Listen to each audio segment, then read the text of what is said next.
Assalamualaikum warahmatullahi wabarakatuh. Perkenalkan, saya Yesi Dwi Rizky, peserta Latsar CPNS Polri tahun 2021.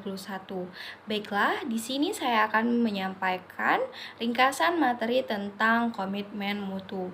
Komitmen mutu terdiri dari dua kata, yaitu komitmen dan mutu. Komitmen merupakan perjanjian atau keterkaitan untuk melakukan sesuatu, sedangkan mutu merupakan salah satu standar yang menjadi dasar untuk mengukur capaian hasil kerja, sehingga dapat disimpulkan bahwa komitmen mutu merupakan pelaksanaan pelayanan publik dengan berorientasi pada kualitas hasil dipersepsikan oleh individu terhadap produk atau jasa berupa ukuran baik atau buruk. Sesuai dengan Undang-Undang Nomor 5 Tahun 2014 tentang ASN, fungsi ASN yang pertama yaitu sebagai pelaksana kebijakan publik, yang kedua pelayan publik, dan yang ketiga sebagai perekat dan pemersatu bangsa. Adapun nilai dasar komitmen mutu, yang pertama efektivitas. Efektivitas merupakan ketercapaian target yang telah direncanakan, baik dilihat dari capaian jumlah maupun mutu hasil kerja sehingga dapat memberi kepuasan. Dan yang kedua, efisiensi. Efisiensi merupakan suatu ukuran keberhasilan sebuah kegiatan yang dinilai berdasarkan besarnya biaya atau sumber daya yang digunakan untuk mencapai hasil yang diinginkan.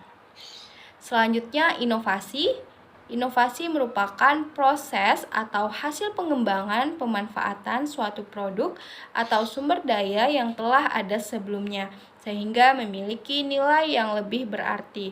Dan yang terakhir yaitu mutu. Mutu merupakan ukuran baik atau buruk suatu benda, kadar taraf atau derajat kepandaian, kecerdasan, dan sebagainya.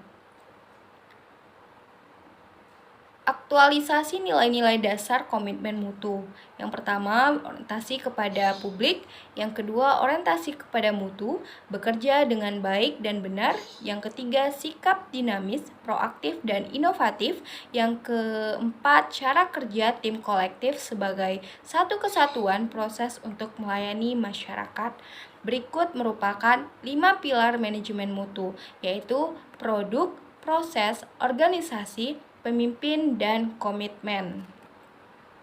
Adapun nilai dasar orientasi mutu, yang pertama komitmen pada kepuasan customer, yang kedua cepat, tepat, ramah, yang ketiga melayani dengan hati, yang keempat melindungi dan mengayomi, dan yang terakhir perbaikan berkelanjutan.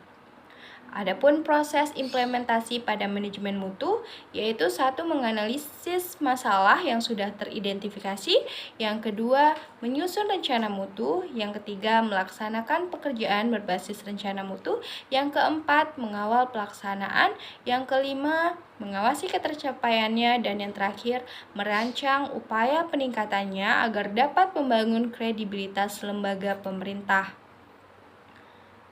Adapun metode dalam perbaikan mutu, yang pertama plan atau perencanaan.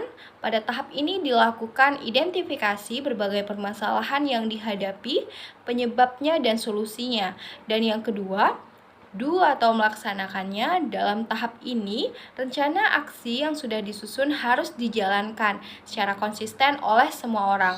Dan yang ketiga, cek atau pemeriksaan. Tahap ini dilakukan pemeriksaan apakah rencana aksi yang sudah dilakukan telah berjalan dengan semestinya. Dan yang terakhir yaitu action atau melakukan dengan tindakan atau keputusan yang perlu diambil sebagai tindak lanjut dari tahap cek.